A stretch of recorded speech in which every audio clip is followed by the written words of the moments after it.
Drizan Shala, ekspert siguri, është me mua në këtë lidhje të drejtë për drejtë për të folur pak çfarë pritet të ndodhe në samitin e NATO-s në Turqi. Drizan, mirëmëngjes. Mirëmëngjes, Esmeralda, për audiencën në ju e kënaqësia ime. Atëherë, një samit shumë i rëndësishëm edhe për shkak të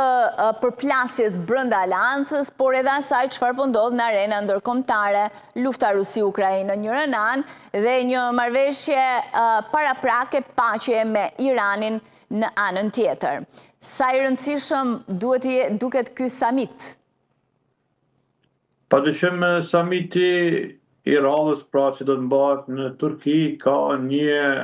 element tjetër rëndësishëm, është përcaktimi i së ardhmës dhe të aleancës veriatlantike, pra të NATO-s, duke ditur që ka patur disa ndryshime brenda strukturës udhëheqëse, por njëkohësisht edhe krizave të vogla që kanë ndodhur në periferi të angazhimeve dhe të forcave të ndryshme në misionet e përcaktuara. Trendin e interesit amerikan që pikërisht brenda komandos evropiane të ketë reduktime të gjitha këto do të diskutohen pikërisht në si do të bëhet në Ankara dhe ndër të to do të jenë edhe 5 pika tjetër rëndësishme, pra është forcimi i mbrojtjes kolektive, ku dihet që neni 5 deri më tani nuk është si është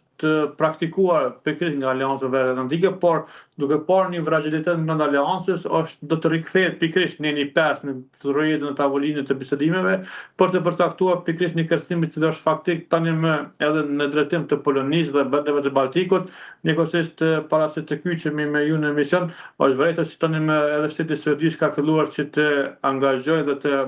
mobilizojë gjithë strukturën e saj ushtarake në drejtim të një kërcënimi që është duke ardhur në mënyrë permanente nga ana e Rusisë. Elementi i dytë i pikës strategjike të agjendës do të jetë rritja e shpenzimeve të mbrojtjes, pra ju dini qartë që presidenti Trump ndër të tjerë ka potencuar qartë që gjitha shtetet anëtare të NATO do duhet që ta kalojnë 5% të produktit vendor, dhe si rezultati i saj shumë shtete kanë mbetur mbrapa arritjes këtij 5% si normë efikase që aleanca të vazhdojë tutje të konsolidohet në aspektin ushtarak. Çështja e mbështetjes për Ukrainën, kërcënimet nga Rusia në përtej territorit të Ukrainës në të vendeve të Bashkimit Evropian dhe të NATO-s dhe lindja mesme. Pra, gjitha këto do të jenë pikat kyçe të agjendës, por njëkohësisht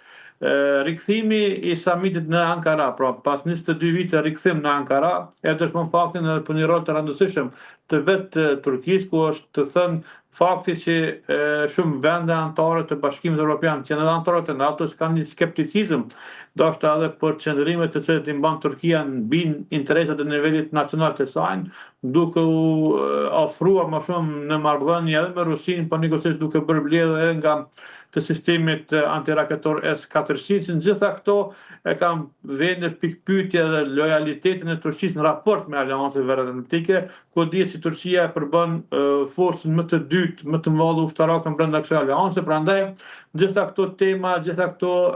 plasaritje që janë zhvilluar gjatë këtyre 4 viteve të fundit, respektivisht gjatë 1 viti të fundit, padyshim që do të jenë pjesë e diskutimeve, do të gjetet një alternativë për të përballur sa i përket edhe përcaktimit të qartë drejt arritjes së standardit NATO 2030.